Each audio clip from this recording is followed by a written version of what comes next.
यहाँ उपस्थित सभी लोगों को मेरा सादर नमस्कार।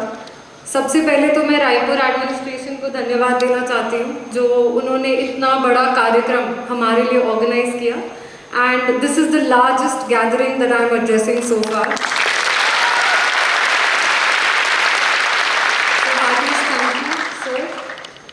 I'll start with talking about myself a little bit. I'm Ishita Kishore and I'm a native of Patna, Bihar. My father was in the Indian Air Force. वो भारतीय वायु सेना में विंग कमांडर थे and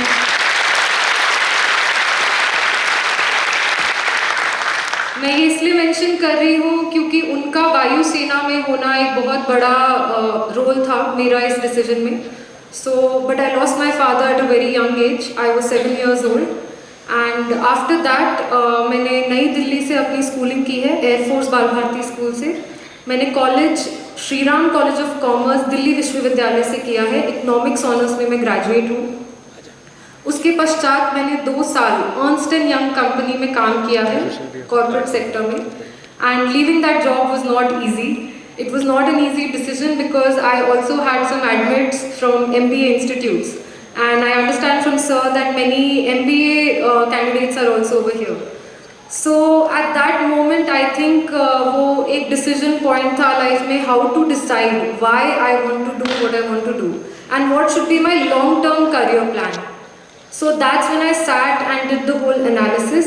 एक मैंने pros and cons list बनाई जो opportunities है मेरे पास corporate sector हो, MBA हो या फिर UPSC civil services हो and मुझे ये लगा that civil services is a platform जहाँ पे हमें बहुत responsibility थोड़े से young age में मिल जाती है and secondly apart from the fact that you have so many responsibilities ये एक बहुत ही personally satisfying job है because you're so connected to the people.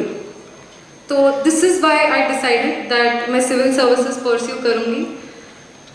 सब लोग सक्सेस की बात करते हैं लेकिन आज मैं अपने फेलियर्स के बारे में भी बात करना चाहूँगी। First 2 attempts I did not clear the prelims stage और ये बहुत हार्ट ब्रेकिंग मोमेंट था मेरे लिए पर तब अपने आप को संभाल लेना is what helped me। तब 3 प्रिंसिपल्स पे वर्क करना। फर्स्ट इज ह्यूमिलिटी, अपनी गलतियाँ ढूंढते रहें आप जिस भी फील्ड में हैं, whether it is entrepreneurship these days या MBA के बाद प्लेसमेंट्स है या सिविल सर्विसेज है, अपनी गलतियों को ज़रूर ढूंढें और कॉन्स्टेंटली ढूंढते रहें। आई सैट वो एक प्रीलिम्स के क्वेश्चन पेपर के साथ मैं लगातार हर रोज़ 1 साल तक बैठी हूँ और रोज़ नई गलतियाँ ढूंढने की कोशिश की है। जब गलतियाँ ढूंढेंगे तभी सुधार पाएंगे। That is why humility is very important. Second principle is consistency. No matter what the result, जो भी रिजल्ट आ रहा है, अगर आपका गोल फिक्स्ड है, मुझे ये पता था कि तीसरा अटेम्प्ट मुझे देना ही है, तो there is no point in crying and not doing it and saying कि मेरा मन नहीं कर रहा, so many failures, move on. It's okay, आपको बुरा लग रहा है बट डोंट सिट उस फीलिंग के साथ, आगे बढ़ जाइए प्लीज़। तो second is that consistency. We all have a lot of personal problems, सबकी फैमिली में होते हैं, सबके पर्सनल सर्कल में होते हैं, बट डिस्पाइट ऑल दैट अगर आप 7 से 8 घंटे रोज़ पढ़ रहे हैं तो रिवॉर्ड्स आपको मिलेंगे। Third principal is the discipline. I think मैं एक आर्म्ड फोर्सेस फैमिली से आ रही थी तो ये एक स्किल था जो मैंने बहुत जल्दी लाइफ में सीख लिया था एंड इसका मतलब यही है कि आप जो काम कर रहे हैं उसको आप पूरे मन से करें। अगर अभी मेरा ब्रेक है सो आई शुड नॉट वरी कि मैं पढ़ूँ, मेरी पढ़ाई मिस हो रही है। ब्रेक है तो ब्रेक है और पढ़ाई है तो कम्प्लीटली फोकस ऑन पढ़ाई। इट शुड नॉट बी कि आप साथ में मतलब लेक्चर्स देखते देखते साइड में यूट्यूब चल रहा है, कुछ और डिस्ट्रैक्शन हो गई। जब जो काम कर रहे हैं आप अपना 100% दें। स्कूल में भी इस स्किल से मुझे बहुत फ़ायदा हुआ क्योंकि I was a sports person. मैंने नेशनल लेवल पे फुटबॉल खेला है एंड साथ साथ मैंने अपने बोर्ड्स एग्जाम भी दिया।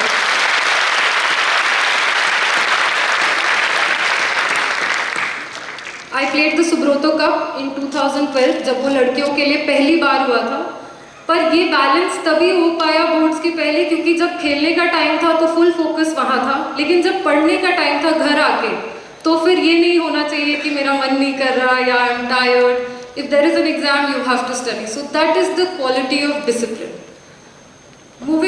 अब मैंने बता दिया है कि मैंने सिविल सर्विसेज क्यों चुना। प्रीलिम्स फेल करने के बाद मैंने ये डिसाइड किया कि अगर एक और अटेम्प्ट देना है तो 2 फैक्टर्स पे चूज़ करना है। पहला, do you still have the stamina to go on for another year, एक पूरा साल बैठ के तैयारी करके, अगर वो स्टैमिना है तभी वो करें। एंड सेकेंड, क्या मैं सेम पैशन के साथ एक और अटेम्प्ट दे सकती हूँ या नहीं। हर अटेम्प्ट के बाद हमारा पैशन थोड़ा कम हो सकता है। जब दोनों सवालों का आंसर यस था, फिर रुकने का कोई सवाल ही नहीं था। Then I started full fledged preparation again with the same energy, same enthusiasm, and that is why I completed my mains preparation. Mains exam usually 3 महीने बाद होता है।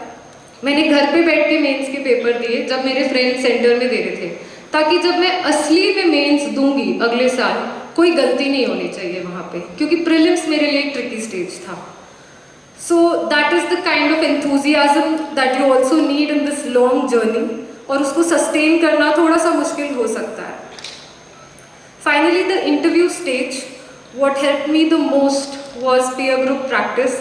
So I always tell people that choosing the right friends in whichever, जिस भी direction में है आप, अगर आपके सही दोस्त हैं जो आपको motivate कर रहे हैं, जो आपको honestly आपकी गलतियाँ बता रहे हैं, तब आपका इम्प्रूव करना बहुत ईजी हो जाता है, आपका सिलेबस भी डिवाइड हो जाता है। So please find those positive friends who encourage you in the direction that you want to go. जिस भी दिशा में आप जाना चाहते हैं, आपके फ्रेंड्स अगर आपको एनकरेज कर रहे हैं तो please keep them close. And secondly, please cooperate with each other. You push them towards their goals, they push you towards your goals. क्योंकि ये एज ऐसी है कि अगर हमारा एक पॉजिटिव पीयर ग्रुप होगा तो you can go a long way. Similarly, that brings me to social media also. थोड़ा सा उसका यूज़ अगर आप कंट्रोल करेंगे, आपको सोशल मीडिया कंट्रोल करना है, सोशल मीडिया आपको कंट्रोल करे तो कुछ गड़बड़ है। तो इसलिए please try to keep a check कि क्या एल्गोरिदम्स हैं, क्या कंटेंट आप कंज्यूम कर रहे हैं। Please try to make a positive healthy ecosystem for yourself, ताकि आपके जो भी गोल्स हैं आप अचीव कर पाएँ। इसलिए इंटरव्यू स्टेज में बहुत हेल्प हुई थी, क्योंकि मेरा पीयर ग्रुप बहुत पॉजिटिव था।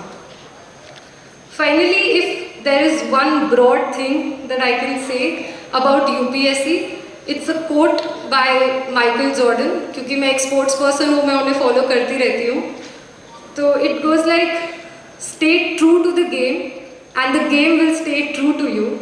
If you shortcut the game will shortcut you.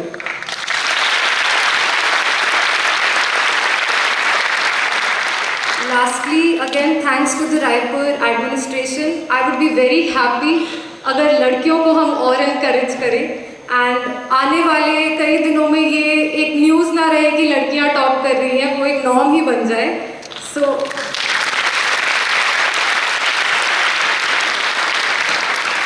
So again one more quote, क्योंकि मैं बहुत ज़्यादा quotes कलेक्ट करने की कोशिश करते रहती हूँ। It is by Michelle Obama, and I'll end with that. This is the era for strong women. May we know them and may we be them. Thank you.